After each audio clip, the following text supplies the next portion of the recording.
3 ماہ میں ایک فون ان کا آ جاتا اور 3 ماہ بعد ایک فون ادھر سے چلا جاتا۔ یوں 6 ماہ میں 2 ہی دفعہ بات ہو پاتی، رسمی علیگ سلیگ، موسم کا حال، سیاست پہ تبادلہ خیال اور پھر اللہ حافظ۔ ان تمام باتوں کے باوجود وہ خود کو ذہنی اور جذباتی طور پر جہان سے وابستہ کر چکی تھی۔ نکاح کے بعد کی تصاویر آج بھی اس کے پاس محفوظ تھیں۔ 8 سالہ بھورے بالوں اور سنہری رنگت والا خوبصورت سا لڑکا جس کو اس نے اپنے روبرو کبھی نہیں دیکھا تھا، اور شاید ترکی جانے کی ساری خوشی کی وجہ بھی یہی تھی جس پر ابا نے پانی پھیر دیا تھا۔ اس روز اسے رہ رہ کر پھپھو اور جہان پہ غصہ آ رہا تھا، جن کی بے رخی کے باعث اب یہ رشتہ ایک سوالیہ نشان بن کر رہ گیا تھا۔ مگر خیر، داور بھائی کی شادی ہو جائے اور سیمسٹر ختم ہو جائے، پھر وہ ترکی جائے گی اور ان لوگوں کو ضرور ڈھونڈے گی۔ حیا، حیا کدھر ہو؟ وہ لابی میں آویزاں آئینے کے سامنے کھڑی ماتھے پہ ٹیکا درست کر رہی تھی جب فاطمہ بیگم اسے پکارتی آئیں۔ ہر طرف گہما گہمی تھی، ایک ناقابل فہم شور سا مچا تھا۔ مہندی کا فنکشن باہر شروع ہو چکا تھا، سب باہر جانے کی جلدی مچائے ادھر ادھر بھاگ رہے تھے اور وہ ابھی تک وہیں کھڑی تھی۔ کیا ہوا اماں؟ وہ ٹیکے کے ساتھ الجھی ہوئی تھی جو ماتھے پہ سیٹ ہو کر ہی نہیں دے رہا تھا۔ سونے کا گول سکے کی شکل کا ٹیکا جس کے نیچے ایک سرخ روبی لٹک رہا تھا، بار بار ادھر ادھر جھول جاتا۔ ٹیکے کو ٹھیک کرتے ہوئے مسلسل اس کی کلائیوں میں بھری چوڑیاں کھنک رہی تھیں۔ جلدی آؤ، تمہارے ابا بلا رہے ہیں، کسی سے ملوانا ہے تمہیں۔ ان کی آواز میں خوشی کی رمق محسوس کر کے وہ چونک کر ان کو دیکھنے لگی۔ نفیس سی سلک کی ساڑی اور ڈائمنڈز پہنے وہ خاصی باوقار اور خوش لگ رہی تھیں۔ اس کی انگلیوں نے ٹیکا چھوڑ دیا۔ دل زور سے دھڑکا۔ کیا پھپھو آ گئی تھیں اور ان کا مغرور بیٹا بھی؟ کدھر ہیں ابا؟ وہ دھک دھک کرتے دل کے ساتھ ان کے پیچھے باہر نکلی۔ گیٹ کے قریب سلمان صاحب کھڑے تھے۔ ان کے ساتھ ایک خوبرو سا لڑکا کھڑا تھا جس کے شانے پہ ہاتھ رکھے وہ کچھ کہہ رہے تھے۔ سامنے خاصے باوقار سے سوٹ میں ملبوس ایک صاحب اور ایک ڈیسنٹ سی خاتون تھیں۔ وہ دونوں پہلوؤں سے لہنگا ذرا سا اٹھائے ہوئے ان کے قریب آئی۔ یہ حیا ہے، میری بیٹی۔ سلمان صاحب نے مسکرا کر اسے اشاروں سے تھاما۔ السلام علیکم، اس نے سر کو جنبش دیتے ہوئے مدھم سے سلام کیا۔ وعلیکم السلام بیٹا۔ وہ تینوں دلچسپی سے اسے دیکھنے لگے۔ اس نے ڈل گوڈل لہنگا اور کامدار بلاؤز پہن رکھا تھا۔ بلاؤز کی آستینیں آدھی سے بھی چھوٹی تھیں اور ان سے نکلتے اس کے دودیا بازو سنہرے موتیوں کی شوہوں میں سنہرے دکھ رہے تھے۔ بھاری کامدار دوپٹہ اس نے گردن میں ڈال رکھا تھا، بال ہمیشہ کی طرح سیدھے کر کے کمر پہ گرا رکھے تھے، ٹیکے کے ساتھ کے سنہرے جھمکے کانوں میں لٹک رہے تھے اور ملائی سے بنا چہرہ ہلکے سے سنگھار سے مزید دلکش لگ رہا تھا۔ اس نے کاجل سے لبریز پلکیں اٹھائیں۔ وہ تینوں ستائش کی نگاہوں سے اسے دیکھ رہے تھے۔ اور حیا، یہ میرے دوست ہیں عمیر لغاری، یہ مہناز بھابھی ہیں اور یہ ان کا صاحبزادے ولید۔ ان کے دل پہ ایک بوجھ سا آ گرا۔ آنکھوں میں بے اختیار نمکین پانی بھر آیا جسے اس نے اندر اتار لیا۔ Nice to meet you. وہ مہمان آنے لگے ہیں، میں پھول کی پتیاں ادھر رکھ آئی تھی، سب مجھے ڈھونڈ رہے ہوں گے تو میں… ہاں ہاں تم جاؤ، انجوائے کرو۔ سلیمان صاحب نے آہستگی سے اس کے شانوں سے ہاتھ ہٹایا۔ وہ معذرت خواہانہ مسکراتی گیٹ کی جانب بڑھ گئی۔ باہر آ کر اس نے بے اختیار آنکھوں کے بھیگے گوشے صاف کیے اور ایک نظر پلٹ کر ان کو دیکھا، پھر سر جھٹک کر آگے بڑھ گئی۔ باہر آ کر اس نے بے اختیار آنکھوں کے بھیگے گوشے صاف کیے تھے۔ ان کے گھر کے ساتھ خالی پلاٹ میں شامیانے لگا کر مہندی کا فنکشن ارینج کیا گیا تھا۔ مہندی دونوں گھرانوں کی الگ الگ تھی۔ گیندے کے پھولوں اور موتیوں کی لڑیوں سے ہر کونا سجا تھا۔ روشنیوں کی ایک بہار اتر آئی تھی۔ تقریب سیگریگیٹڈ تھی، مرد الگ، عورتیں الگ۔ ہاں، عورتوں والی طرف خاندان کے مردوں کا آنا جانا لگا تھا۔ میوزک سسٹم کے ساتھ ڈی جے بیٹھا تھا اور مووی میکر کیمرہ لیے پھر رہا تھا۔ ارم بھی سلور کامدار لہنگے میں ادھر ادھر گھوم رہی تھی۔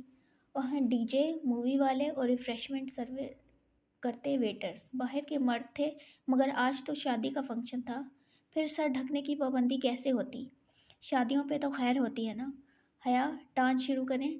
ارم اپنا لہنگا سنبھالتی اس کے پاس آئی۔ داور بھائی پہ سارے ارمان نکال کر تمام رسمیں کر کے ان کو مردانے میں بھیج دیا گیا تھا۔ ہاں ٹھیک ہے، تم گانا لگواؤ۔ اور یہ کون ہے؟ وہ مصروف سے انداز میں ارم سے بولتی لمحہ بھر کو چونکی۔ سامنے والی کرسیوں کی قطار کے سامنے ایک لڑکی کھڑی تھی۔ سامنے کرسی پہ بیٹھی خاتون سے جھک کر مل رہی تھی۔ اس نے سیاہ عبایا اور اوپر اسٹالر لے رکھی تھی۔ وہ عورتوں کا فنکشن تھا، پھر بھی عجیب بات تھی کہ اس لڑکی نے انگلیوں سے نقاب تھام رکھا تھا۔ اس کی آنکھیں اور ماتھے کا کچھ حصہ نقاب سے جھلک رہا تھا۔ اس کی آنکھیں بہت خوبصورت تھیں، وہ جیسے مسکراتے ہوئے ان خاتون سے کچھ کہہ رہی تھی۔ کون؟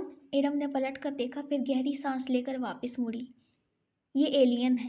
کون؟ حیا نے حیرت سے کہا۔ ایلین؟ ارے بھائی، شہلا بھابی ہیں یہ۔ پوری دنیا سے الگ ان کی 1.5 اینٹ کی مسجد ہوتی ہے، بس توجہ کھینچنے کے لیے فنکشنز پر بھی عبایا نقاب میں ملتی ہیں۔ اب پوچھو بھلا، عورتوں کے فنکشن میں کس سے پردہ کر رہی ہیں؟ ہاں واقعی عجیب ہیں یہ بھی۔ اس نے شانے اچکائے۔ وہ ان کے 1 سیکنڈ کزن کی وائف تھیں اور سال بھر پہلے ہی شادی ہوئی تھی۔ ڈی جے نے گانا سیٹ کر دیا تھا، خوب شور ہنگامہ شروع ہو گیا۔ انہوں نے مووی والے کو ڈانس کی مووی بنانے سے منع کر دیا اور پھر اپنا مہارت سے تیار کردہ رقص شروع کیا۔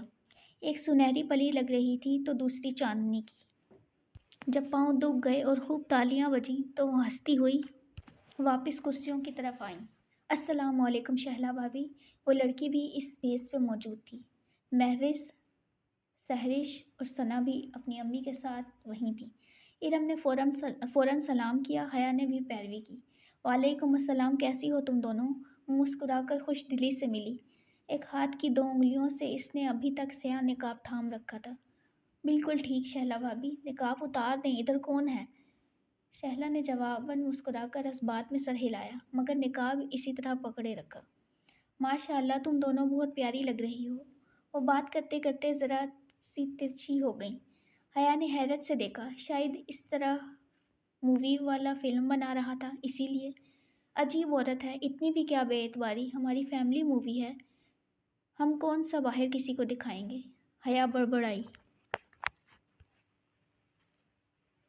پھر وہ جلدی ہی معذرت کر کے وہاں سے چلی آئی۔ اس میز پہ عابدہ چچی بھی تو بیٹھی تھیں۔ وہ کل ان کی باتیں سن لینے کے بعد اتنی منافقت اس میں نہیں تھی کہ وہ عابدہ چچی اور سائمہ تائی سے ہنس ہنس کر باتیں کر سکتی۔ اماں جانے کدھر تھیں؟ کس سے پوچھے کہ سبین پھوپھو آئی ہیں یا نہیں، اور آئیں گی یا نہیں۔ کافی دیر شش و پنج میں مبتلا رہی، پھر گھر چلی آئی اور لاؤنج میں ٹیلی فون اسٹینڈ کے ساتھ رکھی ڈائری اٹھائی۔ رقص کے باعث پاؤں درد کرنے لگے تھے۔ وہ صوفے پر دھم سے گری، ایک ہاتھ سے گولڈن ہائی ہیل کے اسٹرپس کھول کر انہیں اتار اور ننگے پیر ٹھنڈے ماربل کے فرش پہ رکھ دیے۔ ساتھ ہی وہ ڈائری کے صفحات پلٹتی سبین پھوپھو کا نمبر تلاش کر رہی تھی۔ اس نے کبھی ان کو یوں فون نہیں کیا تھا، مگر آج وہ دل کے ہاتھوں ہار گئی تھی۔ ترکی کا وہ نمبر مل ہی گیا۔ اس نے ریسیور اٹھایا اور نمبر ڈائل کیا۔ گھنٹی جانے لگی تھی۔ اس کے دل کی دھڑکن تیز ہو گئی۔ 5ویں گھنٹی پہ فون اٹھا لیا گیا۔ ہیلو؟ بھاری سی مردانہ آواز اس کی سماعت سے ٹکرائی۔ اس نے خشک لبوں پہ زبان پھیری۔ جواباً وہ کسی انجان زبان میں کچھ بولا۔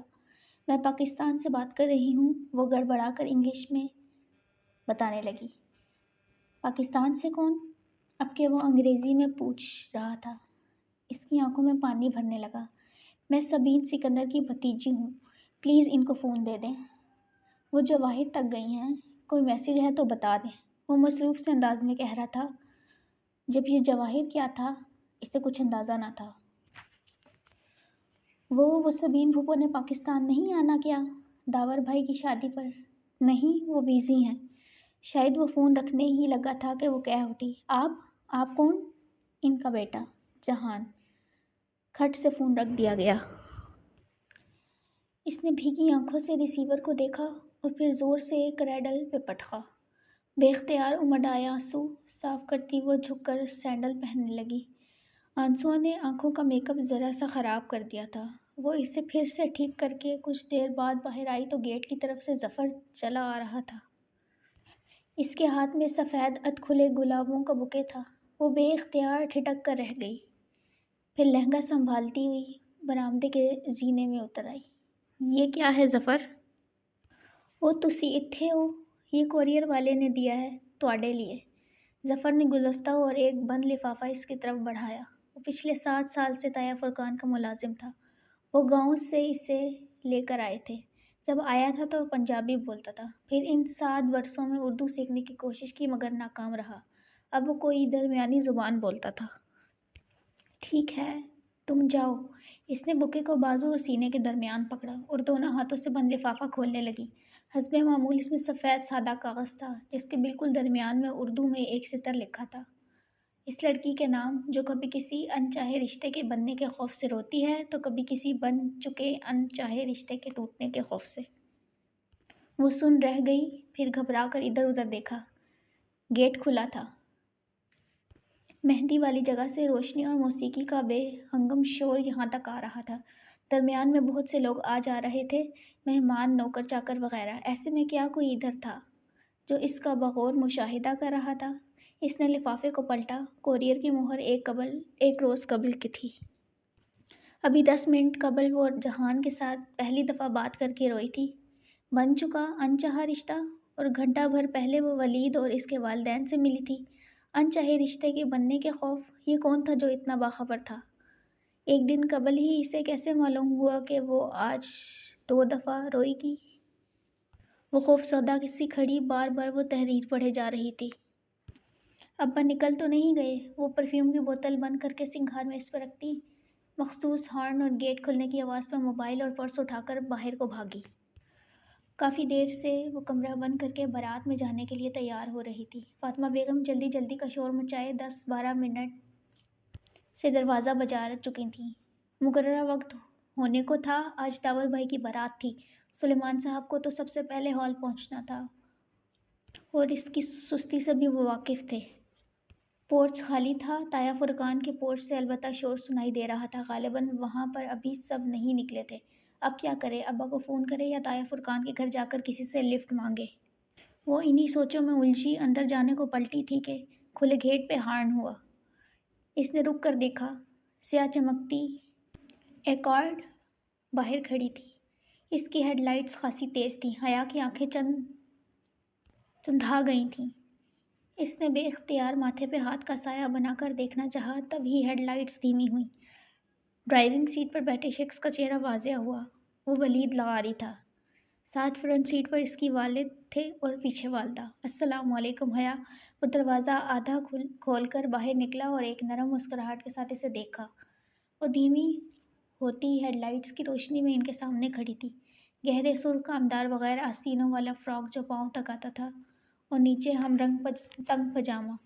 فراک بہت لمبا تھا، سو پاجامے کی چوڑیاں بامشکل بالش بھری دکھائی دے رہی تھیں۔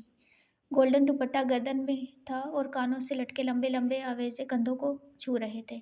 کاجل سے لبریز سیاہ آنکھیں اور کمر پہ گرتے سیدھے بال۔ ہمیں میرج ہال کا علم نہیں ہے، انکل ہیں؟ وہ نگاہوں میں اسے جذب کرتے پوچھتا رہا۔ وہ متذبذب سی آگے ہوئی، پھر اسے نظر انداز کیے لغاری صاحب کے دروازے کے ساتھ رکی۔ انکل، پیراڈائز ہال جانا ہے اور ابا شاید نکل گئے، مجھے تو پتہ ہی نہیں چلا۔ وہ واقعتاً پریشان تھی۔ اوہ، تو آپ کے چچا وغیرہ؟ وہ تو ابا سے بھی پہلے چلے گئے تھے۔ ٹھہریں، ابا زیادہ دور نہیں گئے ہوں گے، میں انہیں واپس…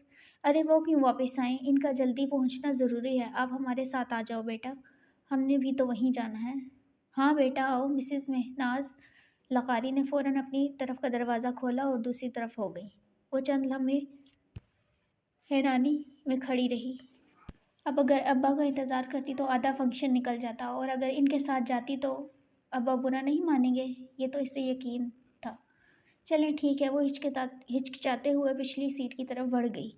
تو ہماری بیٹی کیا کرتی ہے؟ راستے میں لغاری صاحب نے پوچھا تھا۔ میں ان کی بیٹی کب سے ہو گئی؟ جی میں شریعہ اینڈ لاء میں LL.B آنرز کر رہی ہوں۔ یعنی کہ آپ اسلامی وکیل ہو؟ جی۔ وہ پھیکا سا مسکرائی۔ یہ لوگ اتنی اپنائیت کیوں دے رہے تھے اسے؟ تو یہ شریعہ اینڈ لا کیسا سبجیکٹ ہے؟ عمیر لغاری نے بات آگے بڑھاتے ہوئے کہا۔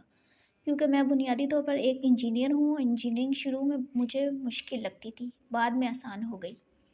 مجھے شریعہ شروع میں مشکل لگی تھی، بعد میں عادی ہو گئی۔ وہ تینوں ہنس پڑے تو اسے احساس ہوا کہ اسے خواہ مخواہ ان کے ساتھ زیادہ بے تکلف نہیں ہونا چاہیے۔ حیا بیٹا، آپ کا شادی کے بعد پریکٹس کا ارادہ ہے؟ کیونکہ میں اور آپ کے انکل تو کبھی اس معاملے میں زبردستی کے قائل نہیں رہے۔ ہم نے فیلڈ منتخب کرنے سے لے کر کیریئر بنانے تک ہر چیز میں اپنے بچوں کی مرضی کو مقدم رکھا ہے۔ خود ولید کو بھی شادی کے بعد بیوی کے جاب کرنے پر کوئی اعتراض نہیں ہے۔ مہناز کہہ رہی تھیں اور وہ ہکا بکا ان کو دیکھ رہی تھیں۔ کیا معاملات اتنے آگے بڑھ چکے تھے یا وہ اس خوش فہمی کا شکار تھے کہ ابا ان کو کبھی انکار نہیں کریں گے؟